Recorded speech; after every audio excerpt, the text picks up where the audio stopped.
Hello and welcome to Farm Space. I'm here at Jones Machines talking to Willie Jones today. Well, he's actually busy here with something in a bag. Let me show you here, but it's really awesome. If you're in any way involved in the maize food chain, check this out. Willie, how are you doing? Oh, Andre, good and yourself? No, good. Now tell me a little bit, what are you busy with here? I'm checking the quality. This is yellow maize. Remember in the 80s when there was a shortage of maize, we used yellow maize instead of white maize. So I'm just tasting it because yellow maize is cheaper than white maize. So this is in essence maize meal that I can use for cooking and whatever, but it's just yellow. And it's coarse, so it's got a particle size, the same consistency as maize meal. Now, basically what we're doing is, with this new fancy screens of ours. Remember the other time we did a video on the screen, on the square screen? We estimated between 10 and 50% increase. Yeah. Boy, was we wrong. We actually got an increase of 62% on 62% on milling capacity, and the product actually comes out finer. And that's and this actually led to, but you actually can yeah, because if I grind maize through the round screen, we get a lot of fine product. So what we're doing now is we've got let me show you here.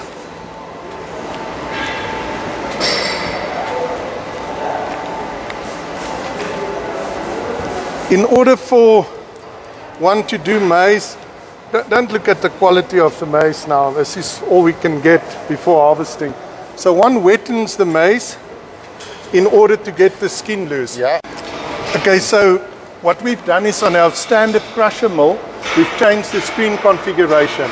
So we've made the screen into a slot sitting at 45 degrees. So what it's doing now is it rubs the maize against each other so to loosen the chop. So then we go through the aspirator. So then we take out the chop. So the chop is taken out from the maize mill. Taken out. So then we go through our standard aspirated hammer mill, which we've got a square screen on the inside. So instead of taking the very fine product that normally is in this machine going back, what we do is that very fine product, we're taking it out of the maize meal, because in a sense it's the germ meal. Yeah. So we're taking out the germ meal on that side, and then turbo sifter as usual. The turbo sifter sub 1 millimeter, take out the maize meal. So obviously I don't think it's the right product here, because most of the germ should have been taken out there. But let's say if there's any germ here, it goes to a second aspirator. Yes. And I know the sample is correct, because here we get the excess germ meal and chop, and on this side the crushed maize is going back to regrind it, and so you get very little dust. And what we're doing is we're just going to pelletize. Yeah, so just put that into the pelletizer, and the guy's going to sell it off as chicken feet or chick or anything else. So the value chain is more, because we don't just get out the chop, which they can't use, because it's much drier than an ordinary maize process. So that chop can be directly pelletized as of here. I would like showing you there how we're going to pelletize. Awesome, and I just want to get back to, and the end of this process is, before we get to the pelletizing, that's basically this maize meal that we've got. Okay, Willie, so after we're done with all the getting everything sorted and so forth, you bring the chop here. The chop with the germ meal comes towards this side. Now what we suggest is you add a tad of molasses meal or molasses, because remember, your germ meal it's got a lot of oil.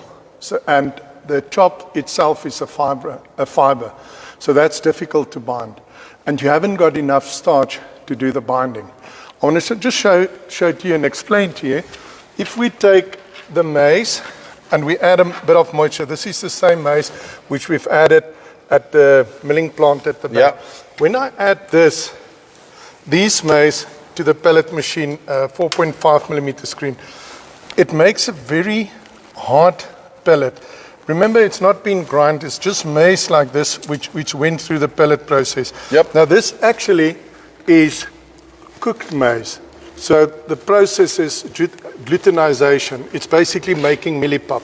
So when you take the wheat bran, it's got less, there's very little maize, and obviously the germ meal. Yep. So then one would get pellets which looks like these. So the brown color is due to the molasses, and this is the way the pellets will look like. So now one would save on bulk density, and because of the heat in the pellet machine, you're losing a lot of moisture. So this can be stored for longer times on end.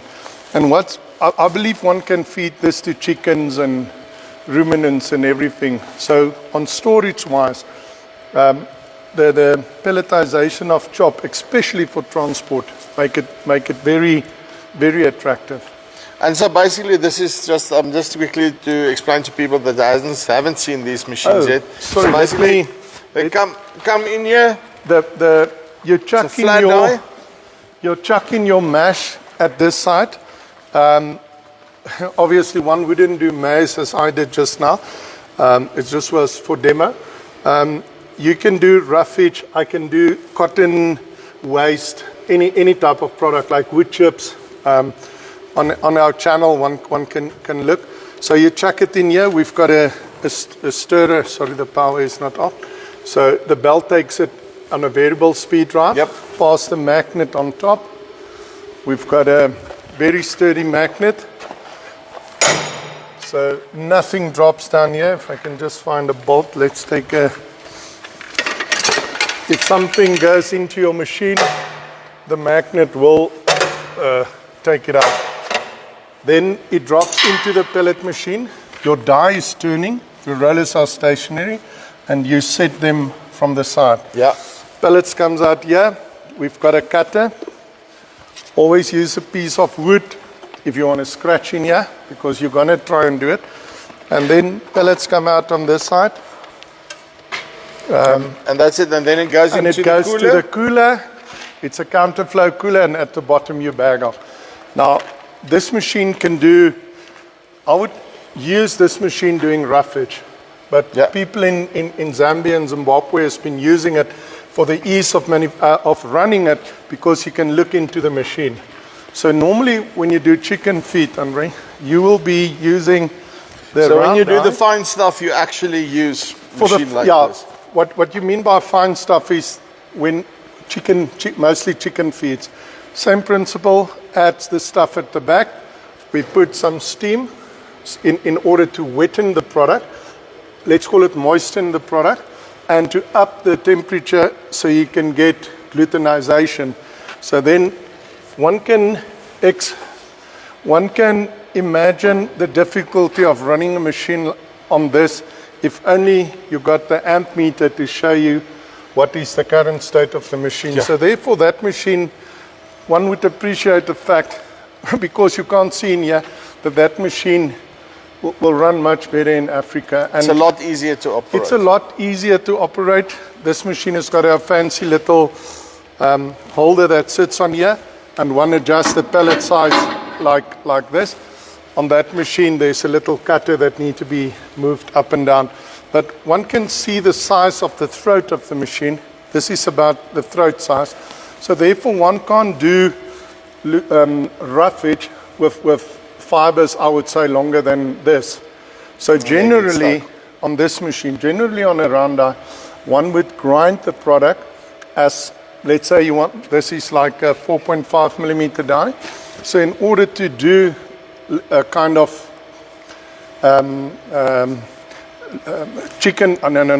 sheep feed, One would do a 6 millimeters, so then one would grind to lucerne 6 or 8 millimeters when one would use a round die. You're putting in the meal in there, and then you put the meal at the back, and the whole, what do you call it, ration mixed at the back through the machine and then pelletized. That machine is much cheaper and obviously much. If I say cheaper, I don't mean less, not that same quality. Both machines are sturdy. This one is only more expensive because there's more machining to it than on the other machine.